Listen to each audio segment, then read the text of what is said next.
하나님은 살아계십니다. 2021년도 새해도 변함없이 하나님께서는 우리 예배를 받으시고 우리에게 필요한 은혜를 주시고 우리의 이 예배의 과정과 신앙의 모습을 통해 하나님께서 나를 향한 분명한 목적, 바로 그 사명을 깨닫게 하시고 이루어 가시고 아름다운 열매로 2021년도 지켜주실 줄 믿습니다.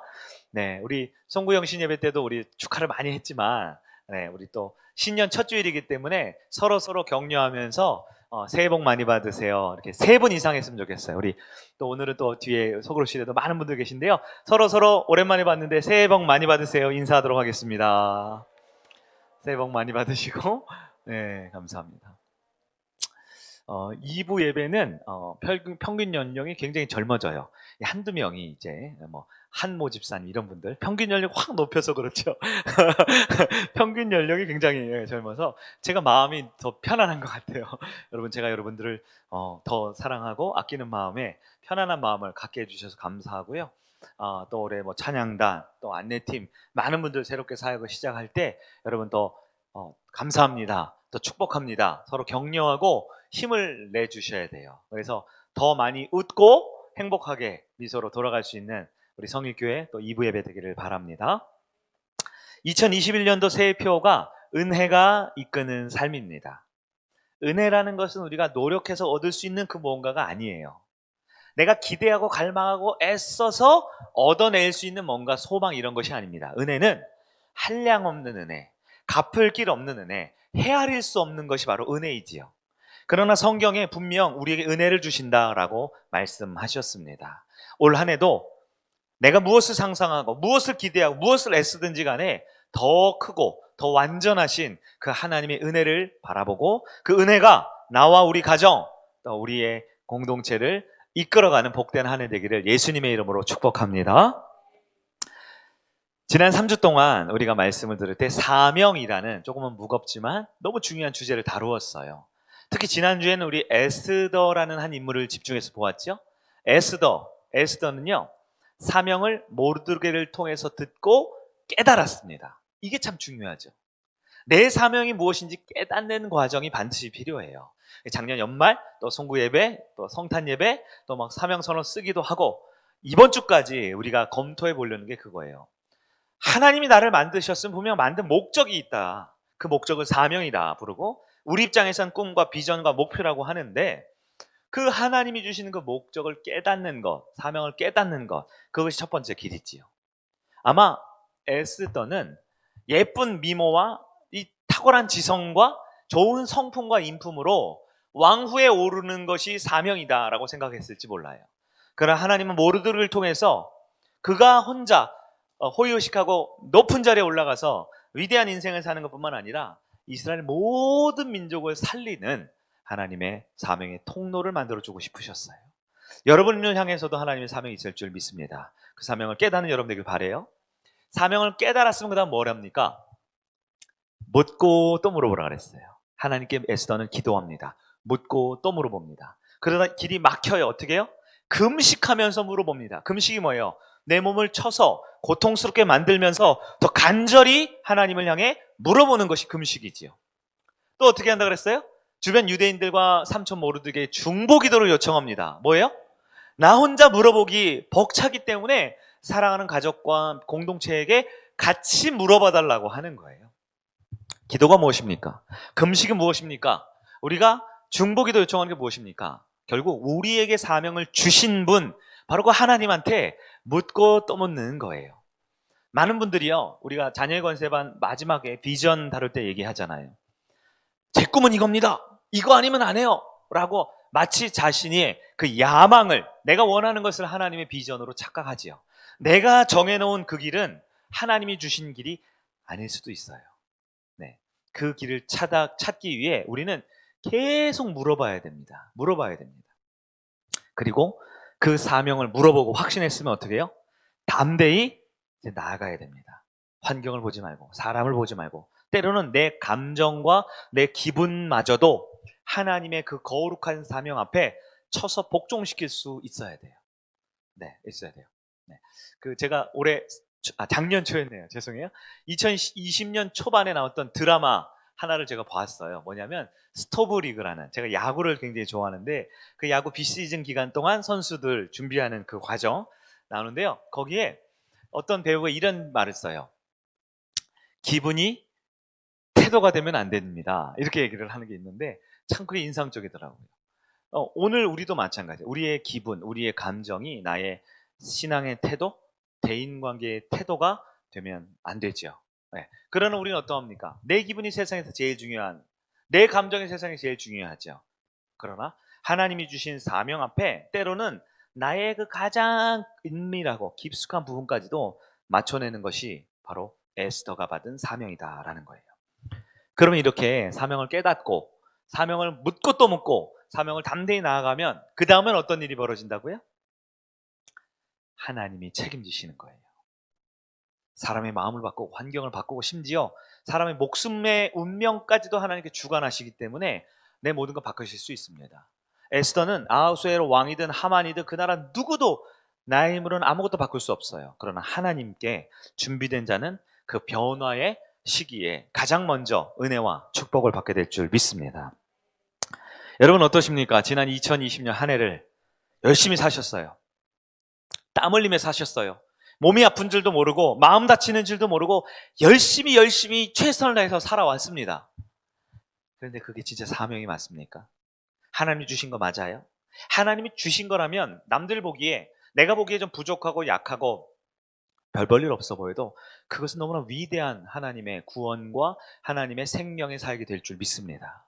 그러나 남들이 아무리 좋다 해도, 아무리 높은 곳이라 해도, 아무리 성공하고 행복하고 대단해 보여도 하나님이 나를 향한 계획이 아니라면 그 어떤 것도 아무 의미 없는 시간 낭비일 뿐이지요. 그러면 우리는 내가 진짜 사명으로 사는지 아니면 헛된 그림자 사명으로 사는지를 어떻게 알 수 있을까요? 우리 화면을 보면서 그 그림자 사명이 내 삶에 나타날 때 나오는 이 증상들을 몇 가지 살펴볼 수 있습니다. 자, 그림자 사명이 활동할 때 나타나는 증상. 무섭게 빨간 글씨로 써 있네요. 중요하다는 얘기입니다. 첫째 뭘까요? 영적인 불만족입니다. 영적 불만족이 무엇입니까? 가정생활을 하는데요. 직장에서 생활을 하는데요. 누군가를 만나고 교회 생활을 하는데요. 만족스럽지가 못해요. 마치 기계처럼 뻑뻑하게 돌아가요. 여러분 다람쥐가 그 다람쥐 통 우리 안에 쳇바퀴 넣으면 뱅글뱅글 도는 거 보신 적 있으시죠? 내 삶이 가정에서 그렇게 돌아요. 직장에서 돌아요. 신앙생활도 마찬가지예요. 그냥 돌아요. 내가 누구고 여기서 뭘 하고 무슨 의미가 있는지 어떠한 영적인 만족감 없이 그냥 반복적으로 행동을 합니다. 근데 이게 왜 그러냐? 여러 가지 이유가 있지만 사명이 아니라 헛된 사명을 붙들고 있을 때 나타난 영적인 증상이 바로 영적 불만족이다라는 것이지요. 두 번째는요. 감정이 불안해집니다. 감정이 불안할 때 나타난 첫 번째 증상은 짜증이지요. 짜증을 왜 냅니까?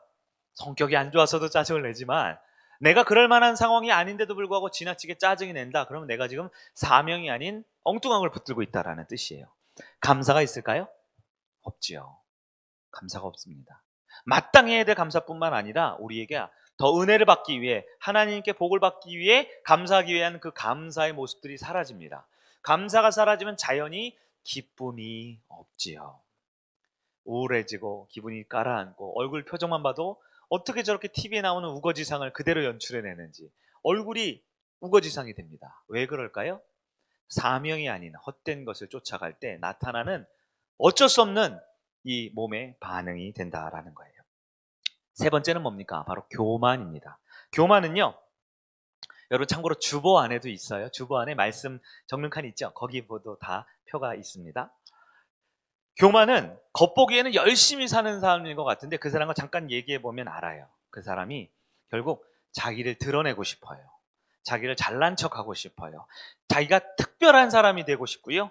자화자찬, 자기의 일을 자꾸 말을 해요. 자기의 모습을 말해요. 왜요? 그게 진짜가 아니기 때문에 그래요. 내가 이렇게 열심히 하는 거 좀 알아달라는 거죠. 내가 나름 최선을 다했다는 걸 사람들이 느끼기를 원하는 거죠. 왜 교만에 빠집니까?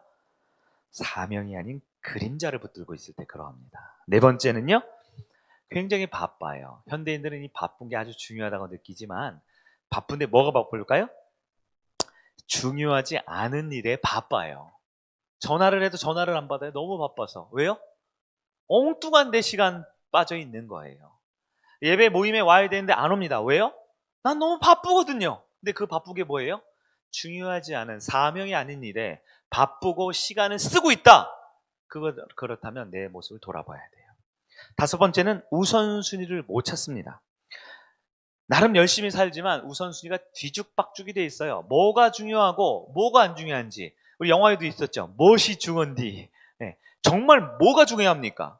가장 중요한 것이 무엇입니까? 예수님 곧 다시 오시는데, 정말 예수님 곧 다시 오시는데 무엇이 가장 중요합니까? 여러분의 구원의 문제만큼, 여러분의 영원한 그 생명의 보장만큼 중요한 것이 또 있습니까? 네. 그 무엇보다도 우선순위가 바뀌어 있으면 하나님이 주신 사명이 아닌 헛된 것에 빠져 있는 거예요.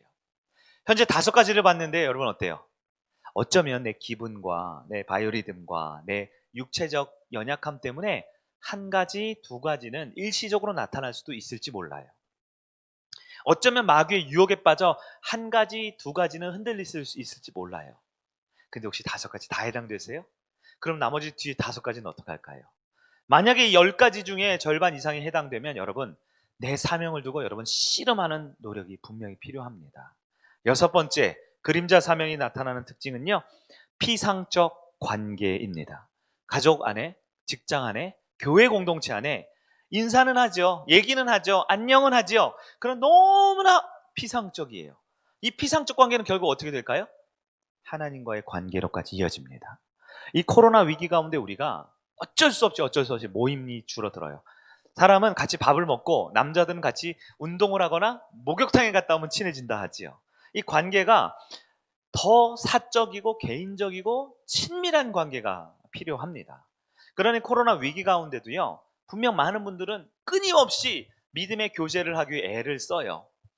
이 연세가 있는데도 불구하고 이 인터넷 줌 이걸 깔아서 이 대화방을 만들어 서로 얼굴 보면서 대화를 합니다. 카톡 메신저로 선물을 주고받고 연말연시 서로 감사와 칭찬의 말들을 주고받지요. 그러나 이게 안 되면 어떡합니까? 매일매일 집에 들어가요. 매일매일 직장에 갑니다. 매주 빠지지 않고 교회 와요. 그러나 너무 외롭지요. 나에게 편안하게 말 걸어주는 사람 한 명 없습니다. 왜요? 우리가 사명이 아닌 헛된 것을 쫓아가면 관계가 버석버석해지게 되어 있는 것이지요. 7번째는 뭡니까? 보호 본능입니다. 이것은 아주 중요한데요. 보호 본능이 뭘까요? 누구를 보호하고 싶은 거예요? 나를 보호하고 싶은 거예요. 근데 중요한 건 아무도 우리를 해치지 않아요. 그런데요, 사명이 아닌 헛된 것을 붙들면요, 어떻게든 남들과 비교되는 모습 가운데 내가 피해를 입을까, 손해를 입을까, 나쁜 말을 들을까, 무시당할까, 나를 미워하거나 나를 빼놓지 않을까라는 마음에 늘 자기 자신의 상황과 자기 자신의 어려움을 그렇게 사람들한테 인정받고 싶고 이야기하고 싶어요. 그러다 보면 사람들이 불편해지지요. 왜요? 난 이래서 힘들어, 난 이래서 아파, 난 이래서 괴로워, 이래서 외로워, 이래서 힘들어. 왜 우리는 자기 스스로를 보호할까요? 하나님이 우리를 보호해 주시는데요. 하나님의 사명을 따르지 않으면 내 인생 나밖에 없는 거예요. 아무도 나를 사랑해 주지 않아요. 가족도, 부모도, 자식도, 형제도, 교회도 믿을 수가 없습니다. 그러나 그렇지 않습니다. 하나님의 공동체 가족은 서로를 사랑합니다. 서로를 아껴줍니다. 서로를 진심으로 때로는 잘못된 부분을 고쳐줄 수 있는 것이 사랑의 관계가 되어야 하는 것이지요. 그럼 너도 나도 사명이 없을 때 우리는 각자 도생, 보호 본능으로 살아가는 겁니다. 8번째는 뭘까요? 믿음 부족이지요. 하나님에 대한 확신이 부족합니다. 하나님 날 사랑하는 거 맞을까? 더 나아가 하나님 나를 위한 계획이 있는 거 맞을까? 오늘 내가 이 예배를 통해서 은혜를 받을 수 있을까? 내가 분명 이 예배를 드리고 하나님 앞에 나옴으로써 내가 뭔가 더 나아질 수 있을까? 라는 것에 늘 물음표가 따라다닙니다. 확신이 없어지는 것이지요. 그렇게 확신이 없을 때 나타나는 것은 비판하고 판단하는 겁니다. 오늘 찬양은 이렇네. 오늘 목사님 넥타이 색깔이 마음에 안 드네. 이렇네 저렇네. 왜 판단을 할까요? 내 안에 믿음이 있으면 엉뚱한, 부족한, 연약한 것 가운데도 하나님 필요한 은혜를 주십니다. 죄송합니다. 저기 꺼졌네요. 꺼지면 이 매캐한 냄새가 일로 다 와가지고 제가 조금 당황해요. 죄송합니다. 네. 9번째 볼까요? 9번째는 뭐예요? 활기 없음이에요. 활기 없는 게 뭐예요? 무기력해져요. 우울해져요. 그리고 침울해지고요. 사람들한테 말 걸면 한 대 때릴 것 같은 표정을 그런 태도를 갖고 있는 거예요. 왜요? 이 사명을 잃어버리면 마음의 허탈감과 공허함이 반드시 내 마음을 채우게 되어 있거든요. 눈치를 늘 봅니다. 늘 남과 비교를 합니다. 그러면서 늘 주눅 들어있고 힘겨워하는 것, 사명이 없어서 그래요. 사명이 있으면요, 남들이 뭐라 하든, 네? 심지어 목회자가 뭐라 하든, 우리 목자가 나에게 어떤 얘기를 하든 내가 하나님 앞에 사명이 있으면 그것을 넉넉하고 여유롭게 넘길 수 있어요. 내 사명을 붙들 수 있는 거죠. 마지막 10번째가 뭘까요? 바로 탁월함의 부족입니다. 탁월하다라는 게 뭐예요? 홈런 치는 거죠. 근데 우리가 매번 홈런 칠 수는 없어요. 그러나 사명이 아닌 헛된 것을 붙들면요, 탁월함은커녕 기준치에도 도달하지 못해요. 늘 턱걸이 마지노선만 겨우겨우 사역을 해도요, 봉사를 해도요, 사람과 관계를 맺어도요, 겨우겨우 최소한의 것만 맞춰나가고 결국 그것도 잘 못하게 되는 것이지요. 그런 분들에게는 탁월함을 기대하기 어렵습니다. 제가 우리 사역자분들에게 늘 강조하죠. 탁월해야 된다고요. 탁월하기 위해서는 여러 가지 요소들이 준비되어야지만 탁월할 수 있어요. 기분만 좋다고요? 실력만 있다고요? 내가 가진 것이 많다고요? 내가 열정만 있다고 해서 탁월할 수 없습니다. 이 모든 상황과 여건을 하나님이 주신 사명으로 내가 자신감 있게 할 때 어떤 사역을 해도 그분은 빛이 나요. 그 사역은 열매가 맺어져요. 그 사역은 탁월하다, 칭찬받게 되는 것이죠. 자, 10가지가 있었습니다. 네. 목사님 여러분 한 명 한 명을 보면서 하는 게 절대 아니고요. 네. 저를 비롯한 우리 모두가 사명감이 흔들릴 때 이러한 영적인 위기가 찾아올 수 있어요. 혹시 서너 개 혹은 5개 이상이 있습니까? 그렇다면 우리는 반드시 2021년 시작하면서 내 사명을 주님 앞에 점검할 필요가 있다라는 것입니다. 성경에 보면 그림자 사명에 찾아왔음에도 불구하고 극복하고 이겨낸 사람들 이야기가 참 많아요. 성경에 보면 그림자 사명이 지난주 예수님 이야기를 했죠. 예수님도 그림자 사명이 쫓아왔다니까요. 에스더도 그림자 사명이 쫓아왔어요. 그뿐만 아닙니다. 성경 속에 나타난 그림자 사명에 맞선 인물들이 있습니다. 첫 번째는 화면 빨리 준비하세요. 그래서 돼지가 다 줬잖아요. 그건 해야지. 자, 요셉이 있습니다. 요셉은 나쁜 형들이 있었어요. 그를 죽이려고 했어요. 죄가 없는데 그를 팔아넘겼어요. 심지어는 감옥에까지 갔죠. 억울해요, 안 억울해요? 이럴 때 드라마나 영화를 보면 마지막에 주인공이 꼭 하는 게 있습니다. 뭘 해야 되죠? 복수라는 걸 해야 돼요. 그런데요, 얼마나 성경이 기가 막힙니까? 복수할 명분이 있어요, 없어요? 있죠. 복수할 능력이 생겨요, 안 생겨요? 이집트의 국무총리 복수할 마음이 있어요, 없어요? 있는데 요셉은 복수하지 않습니다. 복수할 마음도 있고 시간도 있고 돈도 있고 모든 게 다 갖춰져 있어요. 도가내든처럼 형들과 모든 가족들이 내 앞에 벌벌 떨면서 죄수로 도둑으로 내 앞에 무릎 꿇고 앉아 있다니까요. 얼마든지 내 말 한마디면 영화나 드라마의 마지막 장면이잖아요. 복수할 수 있죠. 그러나 요셉은 복수하지 않습니다. 왜요?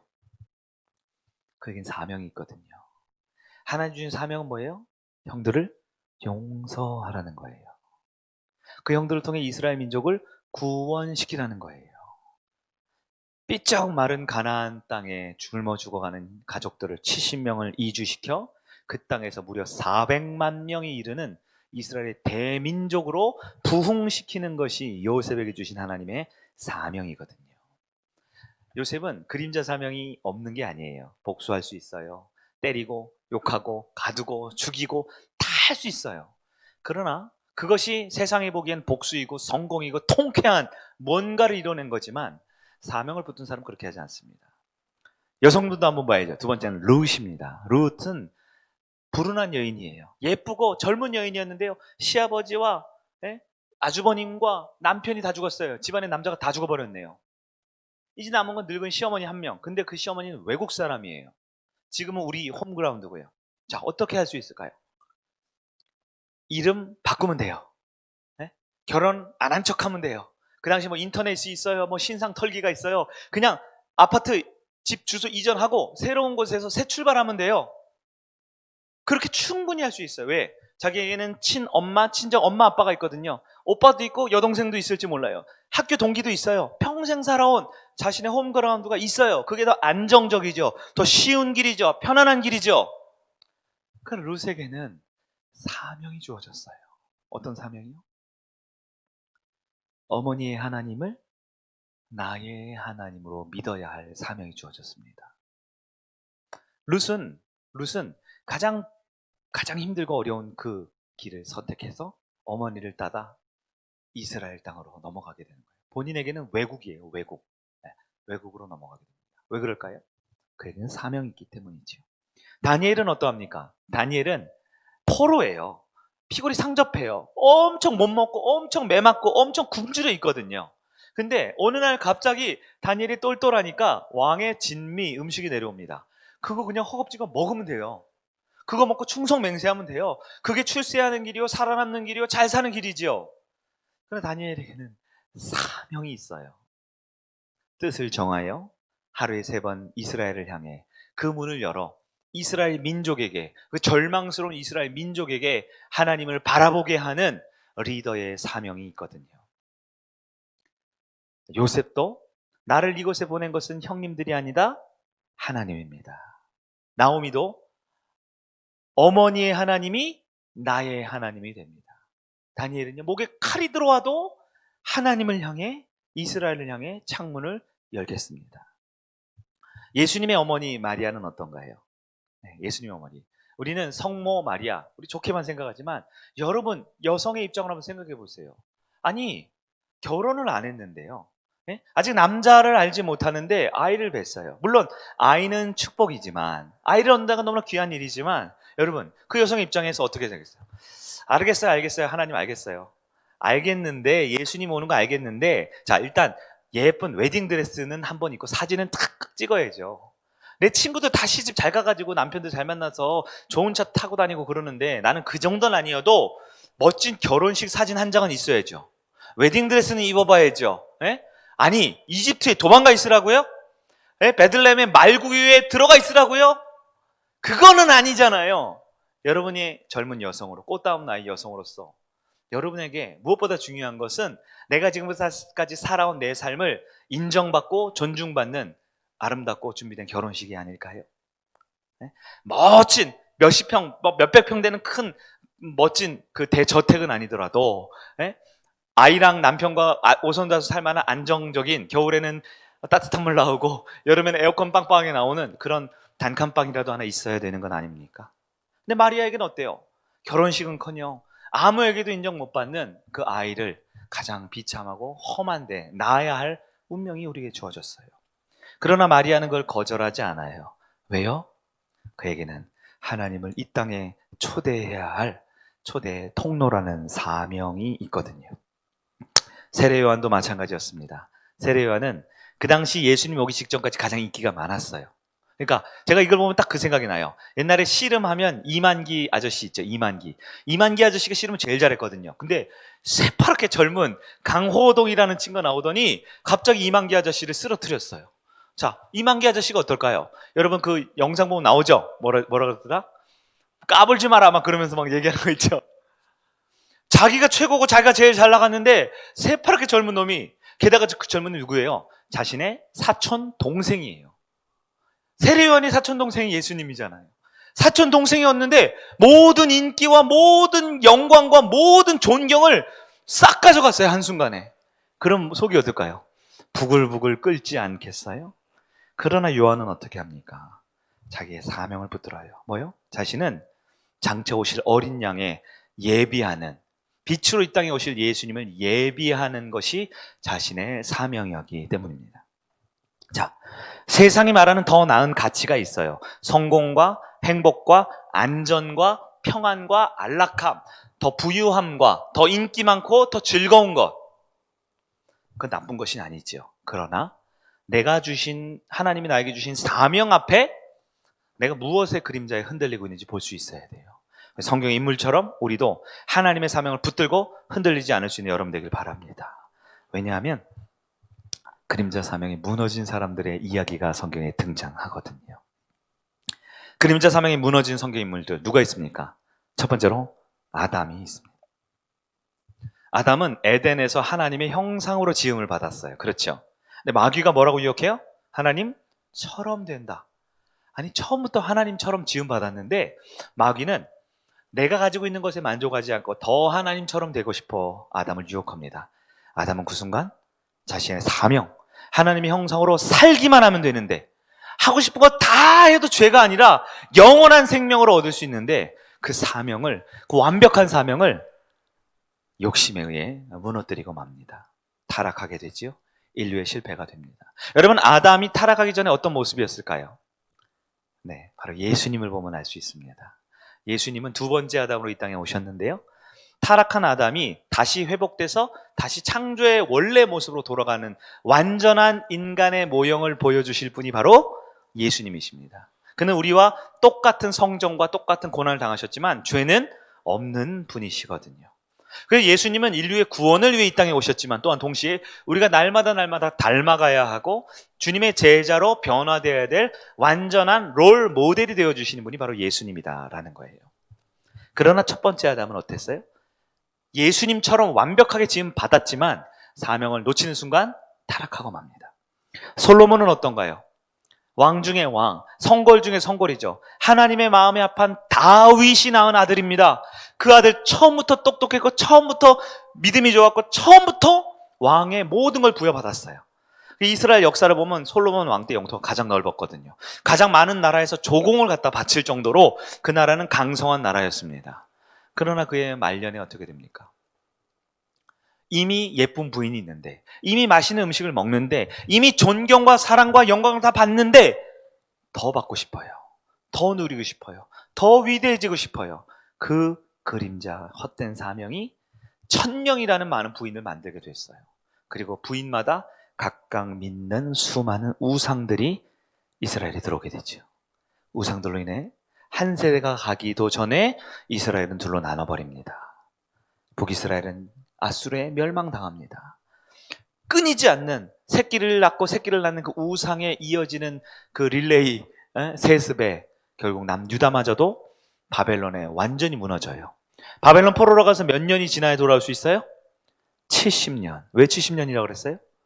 죽어야 되는 거예요.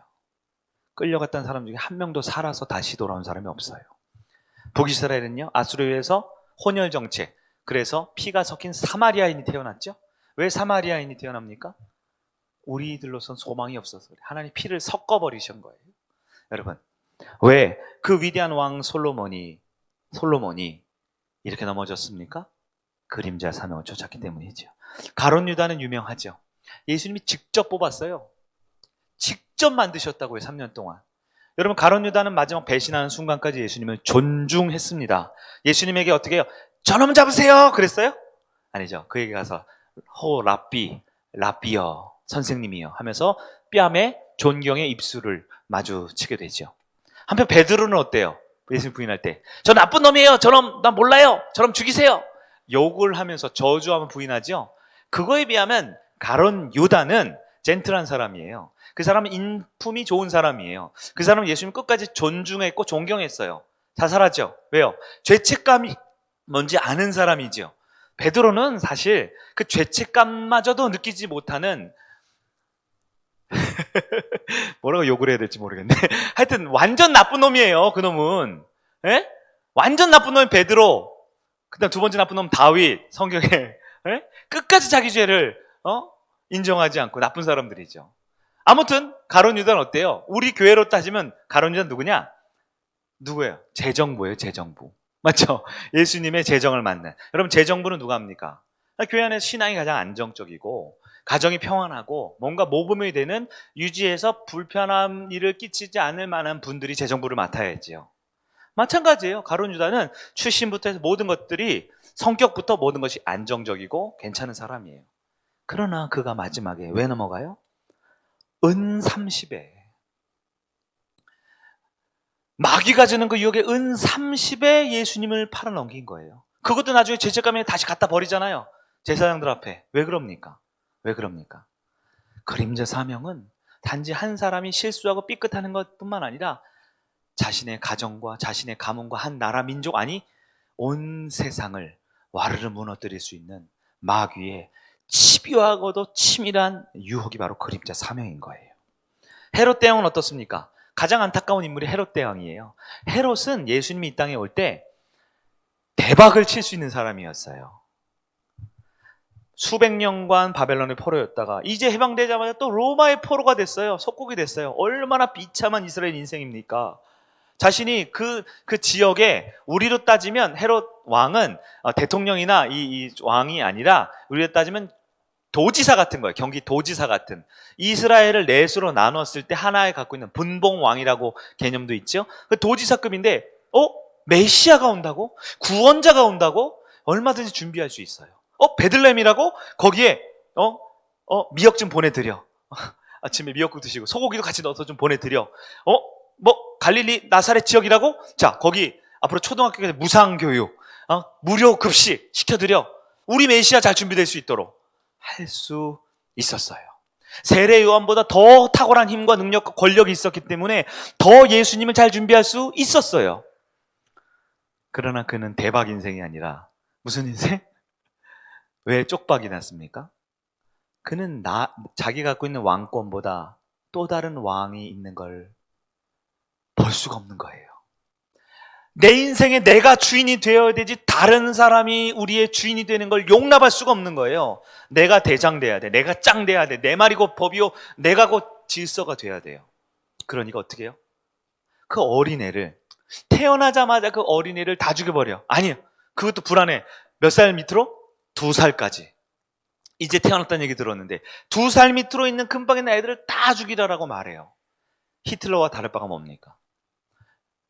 메시아 구원자를 맞아줄 수 있는 대박의 인생에서 인류의 평생 이름이 남는 살인마로 이름이 남게 되지요. 왜요? 그의 그 사명. 예수님을 인정한다고 해서 왕권이 무너지는 게 아닌데요. 그의 재산이 동나는 게 아닌데요. 그가 가진 꿈과 비전이 무너지는 게 아닌데요. 하나님 주신 사명이 아닌 내가 만든 사명을 쫓으면 인생이 그렇게 되죠. 마지막으로 마술사 시몬을 보면 참 놀랍습니다. 대단해요. 초대교회 성령의 역사가 있을 때 많은 사람들이 방언하고 기적을 행합니다. 마술사 시몬이라는 이건 이제 예수님의 제자 베드로 시몬과 다른 이름이라는 뜻으로 마술사 시몬이죠. 사도행전 8장에 이 사람은 충분히 성령 충만한 능력으로 주님의 일을 할 수 있었어요. 근데 이 사람은 성령을 능력을 받자마자 머리를 굴려요. 이거 잘하면 내가 더 힘을 키울 수 있겠는데, 내가 더 세력을 키울 수 있겠는데, 내가 더 영향력을 떨치고 내가 이름이 높아질 수 있겠는데 생각을 하지요. 제자들이 어떻게 합니까? 돈을 주고 이 권한을, 이 성령의 능력을 따로 받아서 내가 따로 교회를 차리겠다. 따로 뭔가를 하겠다. 오늘날 누구와 비슷해요? 이단들이 다 그렇게 하지요.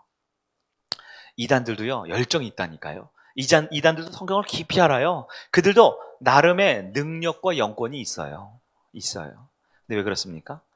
하나님을 여기는 게 아니라 내 나라, 내 민족, 내 왕국을 세우고 싶은 욕심이 있지요. 자, 하나님이 이 귀한 사람들도 다 사명을 주셨어요. 그런데 앞에 봤던 사람들은요, 어떤 환경과 여건과 감정 상태에도 불구하고 사명을 붙들었지만 방금 보신 분들은 그 사명의 유혹 앞에 그림자를 선택하고 말았습니다. 여러분, 어떻습니까? 더 나은 위치에 오르고 싶어요? 더 쾌락과 즐거움을 누리고 싶어요? 더 많은 재물을 위해서 살고 싶습니까? 더 높은 왕의 자리, 더 높아지는 목표가 있습니까? 이것 자체는 죄가 아니에요. 그러나 하나님이 나를 향한 그 계획이 아닌 다른 것을 더 추구하는 순간 우리는 그림자 사명에 늪에 빠질 수밖에 없는 것이죠. 여러분, 우리에게는 하나님이 주신 사명이 분명히 있습니다. 그 사명을 깨달아 2021년을 시작하는 여러분 되기를 바랍니다. 마지막으로 현대인에게 가장 일반적인 그림자 사명 베스트 7가지를 정리해 보았어요. 오늘날 우리에게 의의 무기, 하나님의 위대한 사명자가 아니라 불의의 무기, 오늘 로마서 말씀처럼 엉뚱한데 헛심쓰는 일을 갖는 그림자 사명을 갖게 하려고 마귀가 주는 7가지 7대 유혹이 있어요. 무엇입니까? 첫째, 뭐니 해도 돈이지요. 더 넓은 집에, 더 큰 차에, 더 안정적인 노후와 더 넉넉한 통장의 잔고를 원하는 마음. 그러나 돈은 하나님이 창조하셨고 우리에게 필요한 것을 주시는 분이 하나님인데요. 그 하나님은 싹 밀어내고 그 자리에 돈이 신의 자리에 차지한다. 그림자 사명입니다. 두 번째는요. 인정받는 거예요. 인정받는 게 뭡니까? 나는 더 바빠야 돼요. 나는 더 중요해야 돼요. 더 탁월해야 돼요. 더 잘나야 돼요. 사람들의 주목을 받아야 되고 사람들의 입에 오르는 내리락 해야 되며 사람들에게 칭찬받는 자리에 있어야 한다. 여러분 어떻습니까? 그러나 주님이 주시면 그 길이 높은 자리든 낮은 자리든 갈 수 있는 것이 사명자의 모습입니다. 그래서 주님은 준비되고 예수를 바라보는 사람은 거침없이 주님이 필요한 귀하고 복된 자리로 인도해 주실 줄 믿으시길 바라요. 세 번째는 쾌락이지요. 즐겨. 인생 몇 번이에요? 한 번이니까 즐겨. 오늘만 살아. 젊은이들은 욜로라는 말 작년에 한참 많이 썼죠. 한 번뿐인 인생 오늘을 즐겨라. 여러분 그렇습니까? 그러나 이 쾌락과 즐거움, 더 나은 행복과 즐거움을 위해 우리는 끊임없이 자신의 사명을 뒤로 하고 헛된 것을 쫓아가지요. 네 번째는 뭔가요? 중독이지요. 중독은 남모르게 나만이 하는 반복적 습관을 말합니다. 대표적인 건 술, 담배이지요. 우리 중에는 제가 알기로는 거의 없으신 걸로 알고 있는데 술, 담배, 여러분 술 한 잔 마신다고 지옥 가나요? 담배 한 대 이렇게 피웠다고 해서 뭐 멸망받나요? 그렇지 않지만 술과 담배의 특징은 뭐예요? 내가 원하든 원하지 않든 나를 이끌고 가는 거예요. 내 목에 개 목줄 매듯 끌려갈 수밖에 없는 게 술, 담배의 중독이다라는 것이지요. 뿐만 아니죠. 여성분들은 어때요? 여성분들은 TV, 드라마, 영화 그리고 요즘에는 가장 많이 보는 게 유튜브죠. 유튜브. TV 보면 옛날 사람이라며요. 누가 요즘 TV 보냐고. 옛날 사람이라고. 유튜브라는 것이 어때요? 이 요즘 딥러닝이 있죠. 깊게 연구해서 지들이 다 알아서죠. 알고리즘 해서 내가 예를 들어 정치를 찾아보면 관련된 기사를 다 알아서 찾아서 쫙 리스트업을 해주죠. 네? 제가 맛집을 좋아해서 맛있는 거 하면요, 뭐 백종원 아저씨부터 해서 유명한 요리가들 쫙 나오죠. 왜 그렇습니까? 네. 더 나에게 내 시간과 에너지와 내 마음을 빼앗겨 버리는 거예요. 내가 필요한 정보를 찾기 위해 유튜브나 인터넷을 검색하는 거 너무나 중요하지요. 내가 필요해서 다른 사람과 통화를 하거나 문자를 주고받는 거 필요하지요. 그러나 여러분의 삶을 돌아보십시오. 혹시 나도 모르게 정말 원해서 정말 필요해서 정말 그것을 위해서가 아니라 나도 모르게 그것에 끌려가고 있다라면 중독된 삶을 간다라는 거예요. 뿐만 아니라 여성들은 뭐 인터넷, 홈쇼핑 중독도 있고요. 네, 여러 가지 중독이 나타날 수 있죠. 이 중독이 뭡니까? 우리의 그림자 사명의 대표적인 폐해라는 거예요. 다섯 번째는 좋은 사람입니다. 좋은 사람 뭐예요? 이것은 오늘날 젊은 사람들에게 아주 중요한 가치더라고요. 네. 과거에는 저보다 더 연배가 높은 사람들에게는 가치가 뭐냐면 올바른 사람이라는 기준이 더 윤리적 가치가 있었어요. 근데 오늘날에는 좋은 사람이 되고 싶대요. 그래서 다툼을 피하고 갈등을 피하고 어려움을 피합니다. 문제를 피합니다. 그리고 나는 좋은 사람이고 싶어요. 그러니까 책임질 책임을 아무도 안 져요. 결정해야 될 상황에 아무도 결정을 안 해요. 그럼 어떻게 됩니까? 그냥 좋은 사람만 있어요. 그리고 공동체는 비가 나고 바람이 불고 창수가 나면 기울고 쓰러지는 것이지요. 1부 때도 잠깐 얘기했지만 어떤 분이 저한테 그래요. 목사님, 이번 주는 좀 화를 그만 내시죠. 화를 조금만 내세요. 그러더라고요. 그래서 그럼 그거는 올바른 겁니까? 틀린 겁니까? 그건 잘못됐죠. 그래요. 그러면 화를 누가 내야 돼요? 화를 누가 내야 돼요? 모르겠어요. 화를 안 냈으면 좋겠다가 맞는지 모르겠어요. 그러나 전 세계에서 온 세상에서 화를 제일 잘 내는 분이 누군지 아세요? 우리 하나님이시거든요. 우리 하나님은 분노의 하나님이거든요. 우리 하나님의 분노는 대충 내지 않아요. 어떻게 해요? 진멸될 때까지 분노하십니다. 분노라는 것 자체가 죄가 아니죠. 필요합니다. 공동체에 필요할 수도 있어요. 공동체를 정의롭고 공동체를 올바르게 세우기 위해서 필요한 가치입니다. 근데 그 화를 누가 내면 좋을까요? 저는 우리 장로님, 권사님들이 내주시면 좋겠어요. 필요한 문제는 우리 리더들이 해결했으면 좋겠어요. 근데 우리 가운데 어떤 가치가 있는 줄 아세요? 좋은 사람이고 싶어요. 착한 사람이고 싶어요. 불편하거나 어려움을 주지 않는 사람이고 싶어요. 그럼 도대체 교회에 필요한 건 누가 책임집니까? 불필요하고 문제 생긴 상황은 누가 고칩니까? 만만한 게 목사님이니까 목사님이 해결해야죠. 2021년에는 여러분 우리에게 주신 사명을, 우리에게 주신 책임을 좀 나눠 갖자고요. 저도 좀 착한 사람 좀 하고 은혜로운 사람 좀 하고. 농담이었지만 여러분, 좋은 사람이 되고자 하는 것보다 더 중요한 것은 하나님의 사람이 되는 것입니다. 필요할 때 아픈 환부를 도려내는 의사가 되는, 필요한 것을 고쳐내는 사람이 진정 하나님의 사명자라는 거예요. 여섯 번째는 뭡니까? 성공과 행복이지요. 많은 사람들이 성공하고 싶어 해요. 행복하고 싶어 해요. 저도 성공하고 싶고요. 저도 행복하고 싶어요. 그러나 성공과 행복이 하나님이 내 인생에 주신 것보다 더 앞서는 순간 우리는 타락하게 되어 있습니다. 마지막 일곱 번째가 뭐예요? 가족이지요. 가족이 최고입니다. 가족이 제일 중요합니다. 힘들 때 우리가 가족밖에 없어요 라고 마귀가 가르쳐 주었어요. 하나님밖에 없습니다. 누가 그래요? 가족은 행복했으면 좋겠다고. 가족은 평안한 안식처라고요. 가정은 화목하다고요. 그것은 거짓말입니다. 거짓말이에요. 우리 2분은 동의를 안 하시네. 1분은 다 끄덕이셨는데, 가족은 평안하고 안정적이고 화목한 곳이 아니에요. 왜요? 여러분이 있는데요. 여러분이 있는데 어떻게 그게 화목할 수가 있어요? 제가 있는데 어떻게 평안할 수가 있습니까? 우리는 다 죄와 허물과 연약함이 있어요. 나 때문에 우리 가족은 화목할 수가 없습니다. 가족은 화목한 것, 평안한 것, 안정적인 곳이 아니라 가족은 십자가가 있어야 하는 곳이에요. 예수의 보혈로 치유가 있고요, 눈물이 있고요, 피 흘리는 고통 속에 서로를 만져주고 다시 회복이 있는 곳이 가정이지요. 가정은 아름다운 결혼식장이 아니라 가정은 처절한 삶의 현장입니다. 그 가족이 행복하기 위해서, 성공하기 위해서, 은혜 받기 위해서 우리는 어떻게 해야 합니까? 하나님을 사랑하는 법을 배워야 됩니다. 예수님이 가르쳐줬죠. 가족을 어떻게 하라고요? 미워하라고요. 왜 미워해야 합니까? 가족을 미워하지 않으면 천국에 못 간다고 하셨어요. 왜 미워해요? 가족 너 미워, 싫어, 꺼져, 이건가요? 아니요. 하나님을 사랑하기 위해 때로는 하나님이 떠난 우리 가족의 모습에 그 안타까운 모습을 때로는 내려놓고 그 모습을 미워할 수 있어야 돼요. 하나님을 선택하지 않고 세상을 선택한 가족을 향해 때로는 아픔에 채찍을 가할 수 있는, 가족을 미워하는 것처럼 보이지만 결국은 하나님 안에 사랑하는 방법을 배울 수 있어야 된다는 거예요. 우리 가족 어떤가요? 가족이 우상이 됐어요. 그렇게 지지고 볶고 죽을 둥 살둥 살지만 또 가족밖에 없대요. 그래서 죄는 가족끼리 모여서 지어요. 가족끼리 모여서 죄를 짓고요. 그렇게 서로 믿고 싫고 이러다가도요, 문제 생기면 가족끼리 똘똘 뭉쳐서 더 미운 누군가를 한 명 잡아내야 돼. 그래서 그 사람, 정부도 될 수 있고 교회도 될 수 있고. 여러분, 왜 그렇습니까? 왜 불의의 무기로 자꾸 내줍니까? 7가지 살펴봤어요. 여러분 다시 한번 보세요. 돈, 인정, 쾌락, 중독, 좋은 사람, 성공, 행복, 가족. 공통적인 특징이 뭔지 아세요? 우리에게 필요해요, 안 필요해요? 필요하죠. 우리 인생에 중요해요, 안 중요해요? 중요해요. 둘째가라면 서러울 정도로 굉장히 중요한 것들이에요. 그러나 그렇기 때문에 이것이 그림자 사명으로 우리 인생을 무너뜨릴 수 있다는 거예요.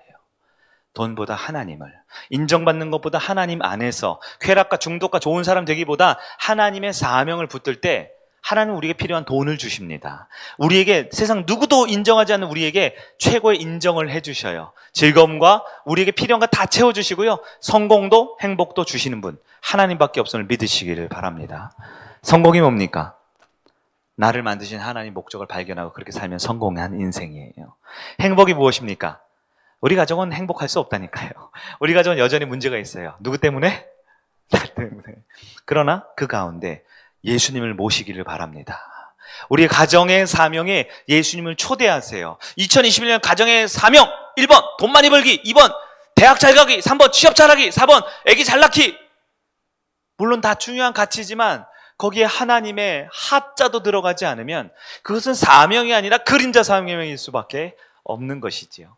참 사명은 하나님이 나에게 주신 것입니다.